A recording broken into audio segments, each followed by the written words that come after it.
al debatir el dictamen que amplía los delitos que ameritan prisión preventiva oficiosa, por el Narco Partido Acción Nacional, la narcodiputada Margarita Esther Zavala Gómez del Campo consideró demagoga y falsaria que la reforma dizque es contraria a los derechos humanos, al principio pro persona y al de presunción de inocencia. Es inconstitucional, inconvencional, regresiva, abusiva y constituye una pena anticipada que mandará a la cárcel a personas a quienes no se les ha probado un delito y afectará a los pobres y mujeres. Concluyó berreando, entre otras sandeces, sus ataques sin autoridad moral contra la 4T. Tras oír las falacias y barrabasadas de la cantinflesca esposa del Borolas, la diputada Dolores Padierna Luna de Morena, para responderle contundente, detalló que en el 2008, en el narcosexenio del Borolas, se creó el concepto de prisión preventiva oficiosa. Con ello, toda carga de la prueba recae en el Ministerio Público y el juez analiza la carpeta y determina lo establecido en la Constitución ante riesgo de fuga, amenaza a la víctima y destrucción de pruebas. Agregó tajante que esta figura ya existía con el nombre de delito sin derecho de fianza y las adecuaciones permitirán atender ilícitos que generan inseguridad pública. Concluyó, entre otras cosas, aseverando contundente que está orgullosa de la mayoría de la 4T otorgada por el pueblo de México.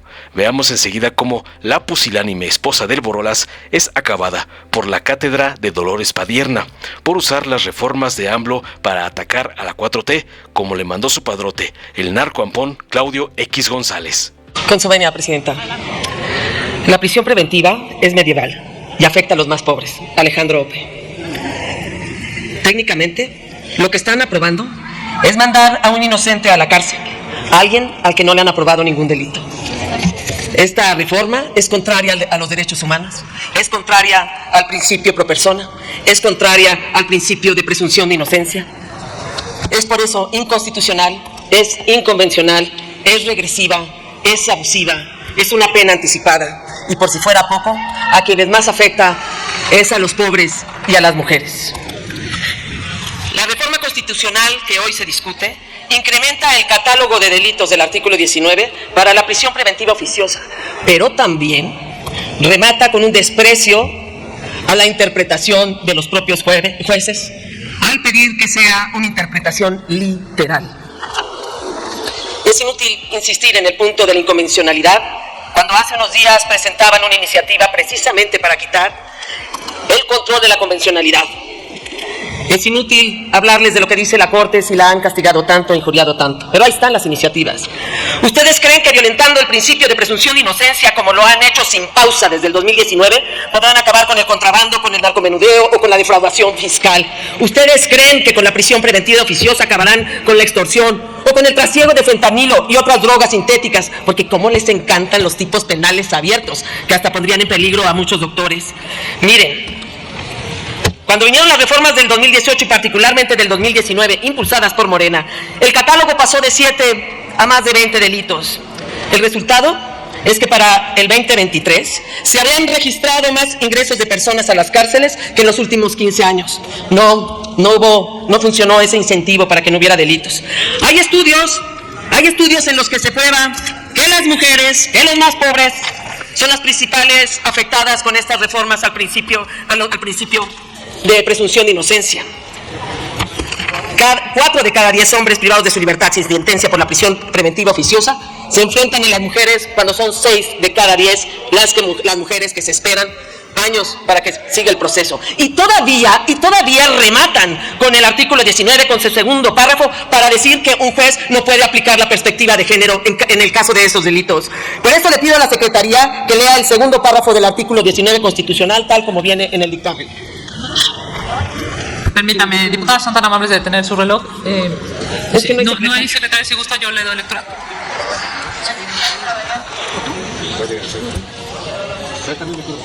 No es cierto. Es esta, para la interpretación. Nada. Artículo 19, segundo párrafo.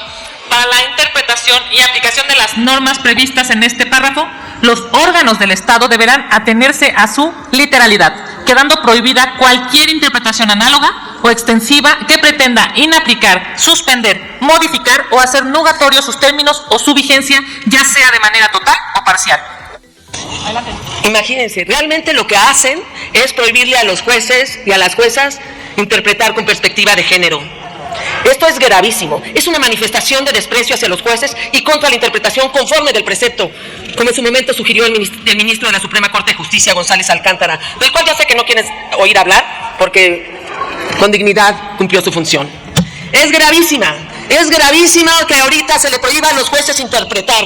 Es gravísimo este dictamen, porque desaparece la facultad interpretativa y con ello la facultad de la perspectiva de género. ¿Saben por qué le sirve este artículo 19? Para resolver el dilema entre ser y no ser represor. Quieren legalizar la represión.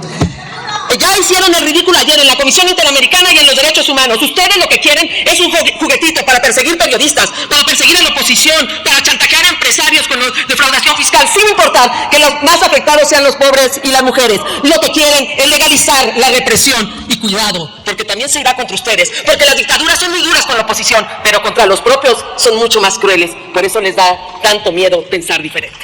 Gracias. Con su venia, Presidenta, compañeras, compañeros. Adelante, compañera. Ya se comentó aquí que en el año 2008 tuvo lugar una reforma al sistema de justicia en México. Se cambió el sistema inquisitivo por el sistema penal acusatorio. Y derivado de ese cambio de modelo al sistema penal es que se crea el artículo 19 con el concepto de prisión preventiva oficiosa. El modelo inquisitivo, el juez y el Ministerio Público tenían que investigar y entre los dos reunir las pruebas que permitieran llegar a la verdad. Con el modelo penal acusatorio, toda la carga de la prueba recae en el Ministerio Público y no entra a investigar el juez. El juez lo único que tiene que hacer es analizar la carpeta y determinar 3 elementos que están establecidos en la Constitución: ante riesgo de fuga, ante amenaza a la víctima, ante el riesgo que tenga el imputado para destruir pruebas. Una vez que se decidió hacer esto, comenzó a trabajarse. Yo, en lo personal, tenía mis dudas, porque se importó este modelo de Estados Unidos en parte, y fue Estados Unidos el que dio el financiamiento para la capacitación, para los cursos, a aquel gobierno que ya no queremos acordarnos. Se implementó también en Chile, en El Salvador, en otros países latinoamericanos. Pero la prisión preventiva oficiosa, antes de 2008, también ya existía con otro nombre. Se llamaba delitos sin derecho de fianza. Desde la Constitución de 1917 hasta 2008, eran las legislaturas locales las que decidían qué delitos eran graves y por lo tanto no tenían derecho de fianza y cuáles eran no graves para perseguirlos en libertad.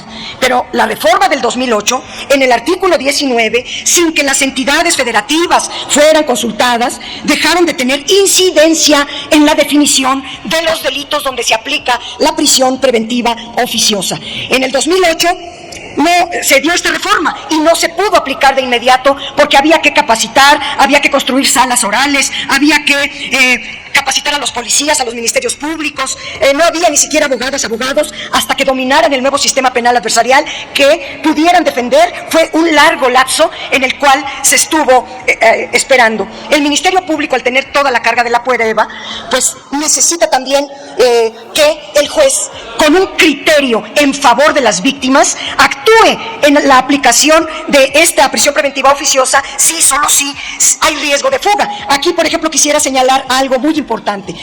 En los delitos fiscales que quiso nuestro presidente López Obrador perseguir, la Corte dijo en ese momento que todos los delitos que estaban en el Código Nacional de Procedimientos Penales no podía aplicársele la prisión preventiva, que únicamente los delitos que estuvieran en el 19 constitucional se les podía aplicar la prisión preventiva oficiosa.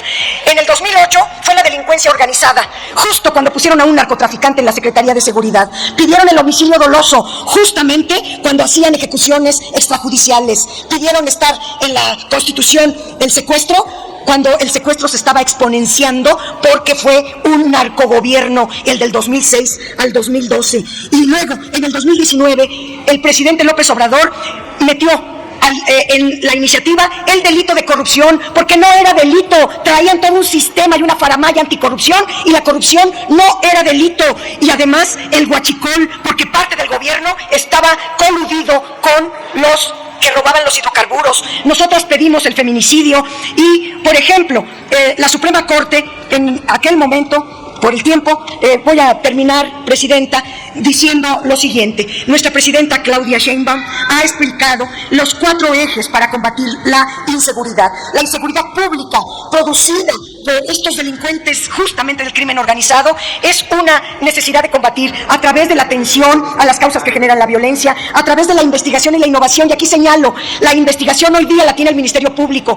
Ya agregamos que fuera también la Guardia Nacional y pronto en el artículo 21 vamos a agregar que la Secretaría de Seguridad Pública y Ciudadana pueda investigar 3 instancias investigadoras. Si el juez no investiga, ya tendremos un marco mayor para que se penalicen los delitos. Con un gobierno honesto, con una fiscalía autónoma, con un nuevo poder judicial popular electo por la gente y esta mayoría que me da orgullo, la 4ª transformación, podremos avanzar en el combate a los delitos. Es cuanto, Presidente. Dale en me gusta, suscríbete, activa la campanita y compártelo para que más gente lo vea.